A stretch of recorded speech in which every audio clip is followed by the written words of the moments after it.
Bonjour à tous, on est lundi et avant de commencer ce lundi avec que lisez-vous, je devais vous dire une petite chose, c'était de vous remercier d'être toujours aussi présent chaque semaine. On vient de passer les 200 abonnés sur la chaîne et ça me fait vraiment énormément plaisir. Donc voilà, merci à tous et merci d'être aussi fidèles en tout cas. Alors je commence tout de suite parce que j'ai lu pas mal de trucs la semaine dernière. J'ai terminé d'abord Beyonders, le tome 2, Le vent de la révolte de Brandon Mull, publié aux éditions Nathan. Je vous disais la semaine passée que j'avais du mal à rentrer dedans. Et finalement, cette impression est restée sur tout le livre, donc j'ai pas accroché. Maintenant, il se passe plein de trucs. Il y a beaucoup d'aventures, beaucoup d'actions. Donc, je sais pas vraiment pourquoi ça n'a pas fonctionné cette fois-ci. À part que je n'ai pas aimé qu'il n'y avait pas de vision à long terme. En fait, le but de Beyonders, c'est de détruire Maldor, le sorcier. Mais alors que dans le tome 1, on avait vraiment une idée de où l'auteur voulait nous emmener, quelle était vraiment la manière dont on allait faire ça. Ici, on est totalement dans le flou, les personnages ne savent pas comment ils vont faire. Et ils vivent vraiment plus au jour le jour plutôt que d'essayer de résoudre leur quête. Et ça m'a vraiment gênée, ça m'empêchait d'avancer vraiment, de pas savoir où est-ce qu'on allait finalement. Sinon, ça reste quand même un bon livre fantasy, hein. Il n'y a pas... c'est pas une torture à lire, c'est sûr, mais je suis quand même un petit peu déçue par rapport au tome 1, comme vous pouvez l'imaginer. Mon Harry... c'est comme mon Harry... mon Harry Potter, non. Mon avis arrivera demain sur le blog. Alors ensuite, j'ai lu Walking Dead, le tome 9, Ce qui reste, de Robert Kirkman et Charlie Adler, publié aux éditions Delcourt. Je ne sais pas si vous regardez la série télévisée, mais elle rattrape de plus en plus l'histoire du comics. Et vu que je préfère d'abord voir l'histoire originelle, donc celle du comics, avant de regarder comment la série va adapter tous ces événements, il faut que je me mette à jour. Donc voilà pourquoi j'ai lu ce 9e tome. Et en plus, il compte pour le challenge bouquinaire en couleur de l'IA. Je sais pas si vous connaissez, c'est un tout nouveau challenge que l'IA a lancé il y a quelques jours. En fait, on a voté pour une couleur précise. On devait voter pour une couleur et la couleur qui s'est dégagée de ce vote, c'était le rose. Et donc jusqu'au 31 décembre, on doit essayer de lire un maximum de livres dont la couverture présente en majorité du rose. Et donc, ce livre-ci comptera là-dedans. Maintenant, je pense pas que j'aurai le temps de lire d'autres livres. C'est déjà ça. On peut dire que j'ai fait le minimum. Alors, 3e livre de la semaine dernière, Bank Green, le tome 1 de Thierry Desroyaux, publié aux éditions Le Bélial. Vous étiez plusieurs à être tentés par ce roman. Je pensais pas le terminer la semaine dernière finalement parce que je pensais que ça allait être un livre très difficile à lire, très complexe. Il allait vraiment me falloir du temps pour le découvrir. Et finalement, c'est très très immersif. Je suis vraiment rentrée dans l'univers tout de suite. Un univers d'ailleurs qui est super original avec de nombreuses créatures inédites.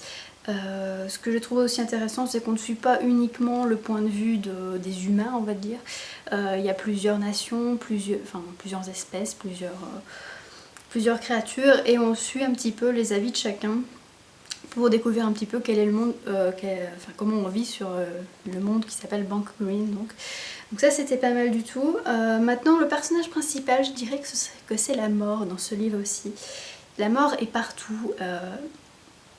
Il y a ceux qui en ont peur, il y a ceux qui l'attendent impatiemment, ceux qui la donnent, voilà, ceux qui l'annoncent comme Mordred, donc le dernier Varanier, le dernier de son espèce qui, en voyant quelqu'un, sait lui dire comment il va mourir, dans quelles circonstances, etc.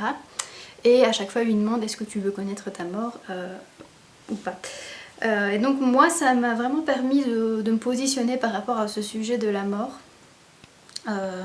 C'était peut-être pas le but du livre, mais voilà, je trouve que j'ai appris pas mal de choses sur moi-même en lisant ce livre aussi. Donc voilà, je suis vraiment très agréablement surprise. Si vous intéresse, allez-y, surtout que c'est un diptyque. Et le tome 2, je l'ai prévu dans mon programme de décembre, donc je vous en parle très très vite.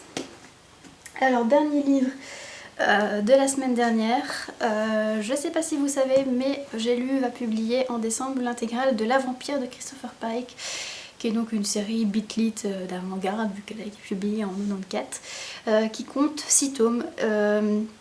J'ai lu le tome 1 l'année passée, à peu près à la même période que maintenant. J'avais bien aimé, même s'il y avait quand même des petits défauts qui me gênaient, comme par exemple que l'héroïne principale qui s'appelle Alina, je ne sais plus, Alissa, je la trouvais un petit peu trop niaise dans son rapport amoureux avec son copain, alors que ça correspondait pas du tout à son caractère de base, parce qu'elle est une femme très froide, qui va directement au corps du sujet, et là voilà, je trouvais que ça lui allait pas, son côté d'amoureuse quoi. Et donc la semaine dernière j'ai lu le tome 2 qui s'appelle Sang Noir, donc de la vampire, le tome 2 de La Vampire de Christopher Pike. J'ai bien aimé ce deuxième tome, je l'ai préféré au premier. Je trouve que les défauts que je trouvais dans le premier tome se sont gommés, et les qualités sont toujours là, c'est-à-dire que les vampires s'inscrivent dans une mythologie hindoue très intéressante, très originale, que moi j'aime vraiment beaucoup découvrir. Et sinon c'est vraiment des tomes très petits. Dans cette intégrale, les tomes font entre 150 et 200 pages, donc ça vous donne une idée. C'est des tomes remplis d'action, on ne peut pas s'ennuyer, donc même si c'est pas la saga Beat-Lit de tous les temps, c'est vraiment quand même des romans bien divertissants. Pour les avis, je publierai mon avis sur l'intégrale en entier, avec à chaque fois mon avis sur chaque tome. Ce sera plus simple pour moi.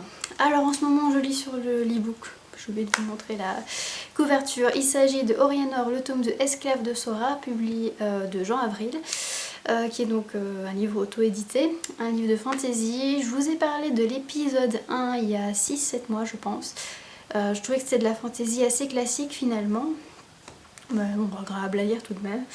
Dans cet épisode 2, là je suis à la moitié, je trouve ça pas mal, il y a des éléments que j'aime bien, un petit peu d'humour qui est mis là-dedans, une mise en abîme, donc une histoire dans une histoire que j'ai trouvé très intéressante. Maintenant j'ai pas l'impression que l'histoire globale avance beaucoup, donc à voir.